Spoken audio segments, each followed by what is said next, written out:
What is up? Welcome to my channel. My name is Franca and I'm glad you're here. Today we're going to be reading 1-star reviews of some of my favorite books. Alright, so we're going to start with A Court of Thorns and Roses by Sarah J. Maas. This is the first 1-star review. So, the first section is the writing. The title of this book is stupid. It's stupid and flashy and unrelated to the actual context of the book. It's solely for the wow factor. The quotable line, "I love you, thorns and all," is wholly ineffective because thorns had not been established as a motif and was only used in that context in that very scene, more than halfway through the book. The word thorn was only used a grand total of 9 times in this book. The original Beauty and the Beast story had established rose motifs. You can't borrow good writing even for a retelling. That's just lazy.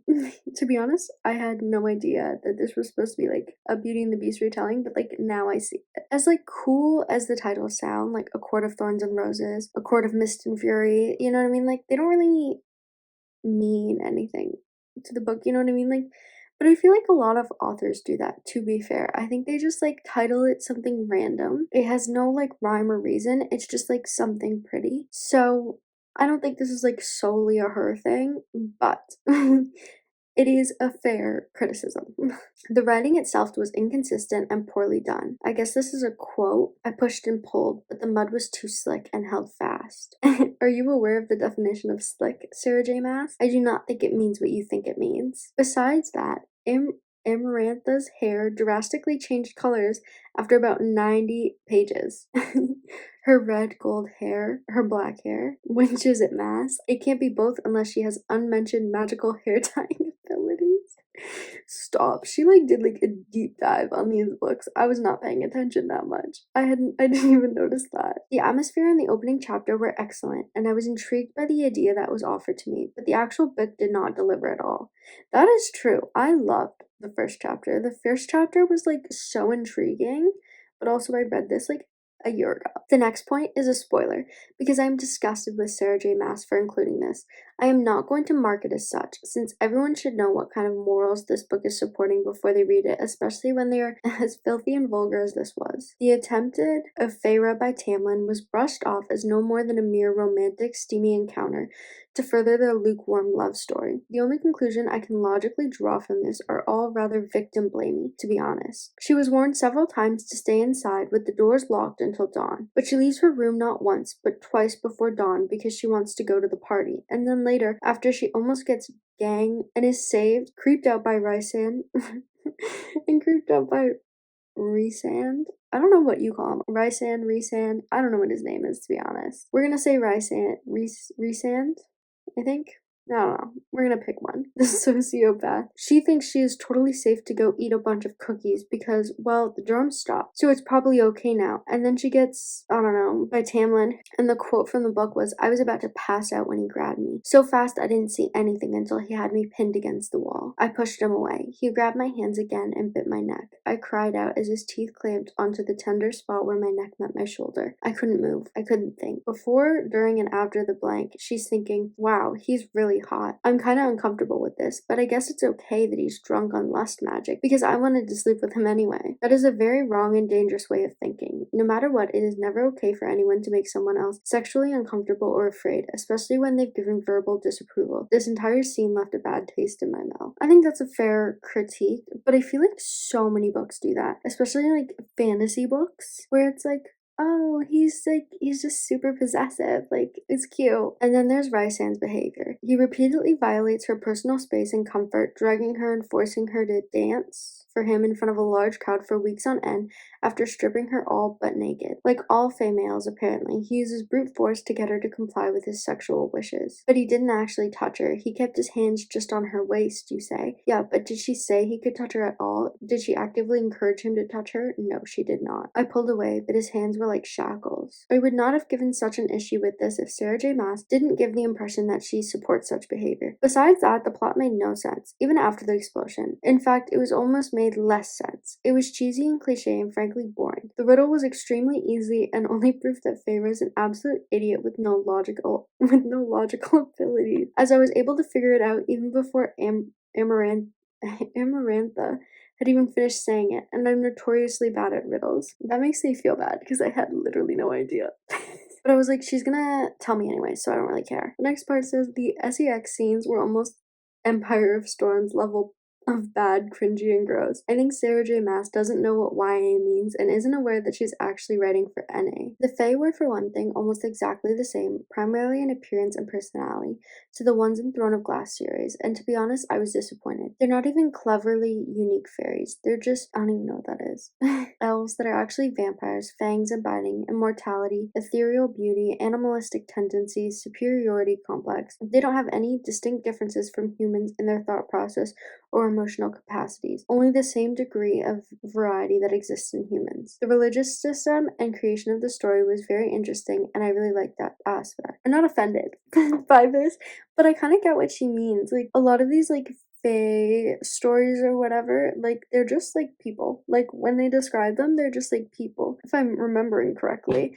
Some of them were like things, you know what I mean? Like a fox or something. But also, like, how unique can you make a fairy? You know what I mean? Syrah, aka Belle. Sarah J. Maas decided to try something new and have a first-person fixed perspective, but it didn't really work because Feyre was a blank, complacent character without much substance past the surface level, and most of her interesting action took place where she couldn't see it. She suffered, like Selena did in Crown of Midnight. From what I recall, and we're talking about, I hope this isn't a spoiler for Crown of Midnight, the character that the MC has grown to trust, despite oblivious, turns out to be manipulative, and yet the MC completely overlooks the fact in favor of idolizing of their lying friend. In that case, everyone in blah blah is keeping secrets from her, and after almost getting her questions answered by the Cyril, Feyre decides to stay with the High Lord. He will keep you safe, and just completely forget that she wants answers about the Blight. Also, whereas Belle left the Beast in the original story because her father was in mortal danger, in this book, Feyre leaves because, oh, I didn't know you could do that. She's not an active protagonist. Also, her painting skills aren't a part of her characterization. It feels tacked on to make her cool and unique. That, I feel like, is true. The amount of TikToks I've seen roasting Feyre's, like, painting abilities is endless. Tamlin, aka the Beast. I don't even care about this guy, to be honest. He's a confusing character who just feels like stop these names. He's violent, obsessive, and abusive, but also sweet, understanding, and caring because that's not a contradiction. There's a difference between a complex character and a poorly written character. So apparently he hates Feyre, even though I almost shift them more since they consistently had better chemistry than her and Tammy, and that's saying a lot because they didn't have chemistry. Reese's Cups, aka also the Beast and kind of Gaston too. Is he supposed to be her love interest for the rest of the series or something? Because the fan art definitely suggests that, but did everyone forget that he's a dangerous sociopath with a history of violence? He has no regard for her emotional well-being and sees her body as literally nothing beyond a sexual plaything. He's a horrible person. Amarantha, why did there have to be a big bad evil fairy queen in this all? It can only take so much female against female hate from a supposed feminist fantasy writer. Amarantha was bland and predictable, and her motivations were extremely surface level. Her family. Nessa was like supposed to have some kind of implied character arc, but lol, it wasn't very good. Elaine was nice and I liked her. The dad was okay, I guess. Pretty forgettable, to be honest. Isaac Hale. Who is Isaac Hale? I don't remember him. This character wasn't important at all, but I just wanted to say that I think this is the dumbest name choice in a high fantasy book I've ever seen. Isaac Hale? Really, Sarah J. Maas? That's the Jason of fantasy names. This is the guy who went to high school with my older sister kind of name. It's not a fantasy name. Her conclusion. While I managed to read it fairly quickly, I had to DNF it for several days before deciding to trudge through. It was horrendous. I may pick up the sequel at some point, I don't know, but for now, from what I can predict and understand from various spoilers I've encountered on the internet, I don't really care about this series very much. Frankly, it's not good. That was kind of funny. She did have some like good points. Okay, this is a 2-star review. Whoever said this was a Beauty and the Beast retelling is clearly not okay. This is far from a retelling because it takes all the important themes out and leaves just the bare plotline. The Beast, Tamlin, is not ugly or even a beast at all. He just has a mask stuck to his face forever as part of a curse. 2. We are not aware of any good reason for Tamlin to keep Feyre until the very end. It's still a flimsy reason. The problem with the plot is that the foreshadowing is so faint. The plot is beginning and up until the 75% mark makes no sense at all. Tamlin takes Feyre to live in luxury, with good food, nice clothes, and freedom, because she killed his fellow Fae. It's nonsensical. How is that a punishment at all? She no longer has to care for her spoiled sisters. She's away from the poor village. However, it does make sense in the end. But Feyre is very naive for believing all this. Something doesn't add up. People who DNF this book would be very confused indeed. In Beauty and the Beast, we know the curse beforehand. So we can find a good reason for the beast to be kind to Belle, but Tamlin, it's a mystery. So anyway, Feyre gets taken to a land of luxury to live out the rest of her days in comfort as a punishment. But she's still not happy because for some reason she misses her sisters, even though they treated her like dirt. Facts. Why do you miss them? She falls in love with Tamlin, which was expected because he's not a beast. There's no barrier to overcome here. She isn't forced to look past his ugly exterior because he has no ugly exterior. That's true, because literally, other than the fact that he can turn into a beast, but he's not like that all the time. Along the way, another Fae named Lucien conveniently reveals everything to Feyre, everything Feyre needs to know right before it happens. This is supposed to be foreshadowing, I think, but in the end, he makes things so easy for Feyre, and there's no conflict whatsoever. The only problems arise from Feyre's own stupidity. Kind of factual. Feyre starts out as this character who can do anything a man can do. She's so good. She can do all these things. She excels at these things. And then throughout the series, it's just everybody helping her. Their exchanges basically go like this. Lucien, the Searle are super dangerous and even hard for the Fae to trap, so stay away. Feyre, makes simple snare. Kills chicken. Oops, I caught one. What a coincidence. Everything is far too easy for Feyre. That is true. I agree with that. I did love the book, but I do agree with this. She's supposed to be a responsible hunter, but instead she makes stupid, reckless decisions that don't line up with her character. She follows an illusion of her father despite being told it's fake. She goes outside on fire night. She chases the Searle. She goes after Tamlin, etc. If you tell her not to do something, she will do it. Lucien, stay in your room, it's dangerous. Tamlin, stay in your room, it's dangerous. Literally everyone ever, stay in your room, it's dangerous. Feyre gets a midnight snack. Feyre's trying to figure out the details of the blight that's supposed to be taking over, but luckily for her, Lucien and Tamlin give everything away with no struggle whatsoever. The result is that the danger does not feel genuine. It feels like a cheesy way to add angst to the relationship between Feyre and Tamlin. Speaking of Tamlin, everyone hates him so much, but he's such a sweetheart. I know that he gets worse in A Court of Mist and Fury, but there's nothing wrong with him in this book. He may be a little bland, but he's much better than Rhysand. And then we have the writing, which is just bad. ...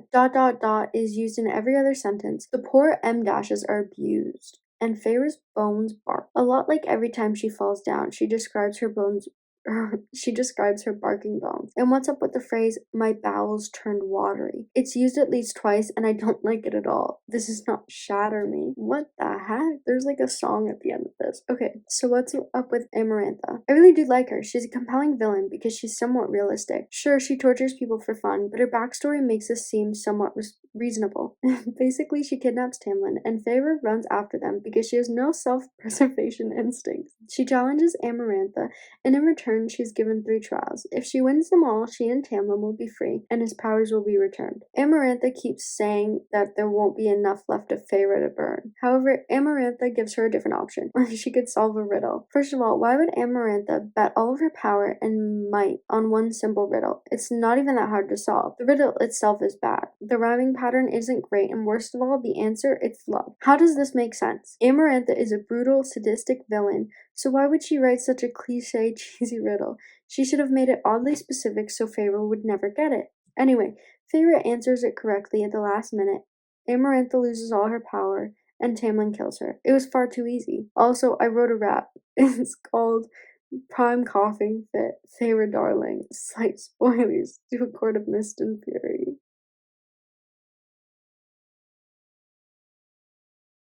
Should I read this? Stop. This is so funny. I let out a breath I didn't realize I was holding.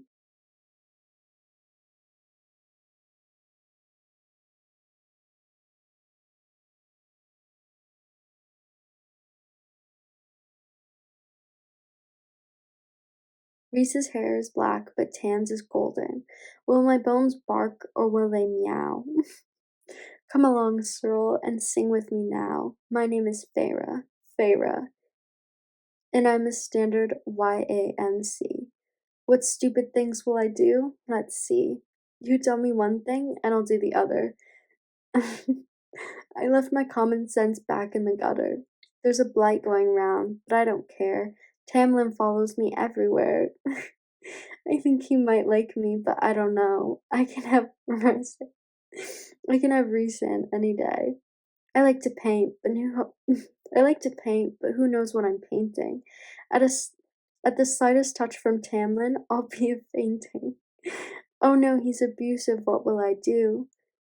Good that Rice says it's a choice for you. Good that Rice says it's a choice for you. I can't read, but that's okay. Tamlin will save me anyway. My name is Feyre, and I'm the standard YAMC. What stupid things will I do? Let's see. I shot a shifted Fae with an ash bow. With an ash bow. I shot a shifted. I shot a shifted. I shot. Stop. Why is that a tongue twister? I shot a shifted Fae with an ash bow. Lucian tried to kill me, but Tamlin said no. Amarantha is Amarantha's being pretty Amarantha's being pretty suspicious. Rice killed a Fae. That's a little too vicious. I could marry Nesta off with one of these dishes. Tamlin's eyes look like greenish grass. Nesta thinks I'm pretty crash. My name is Feyre, and I'm a standard YAMC. What stupid things will I do? Let's see. Sometimes I talk like this that won't stop me from taking big risks. It's fire night, I'll walk outside. Maybe if I'm lucky, I'll nearly die. My name is Feyre, and I'm a standard YAMC. What stupid things will I do? Let's see.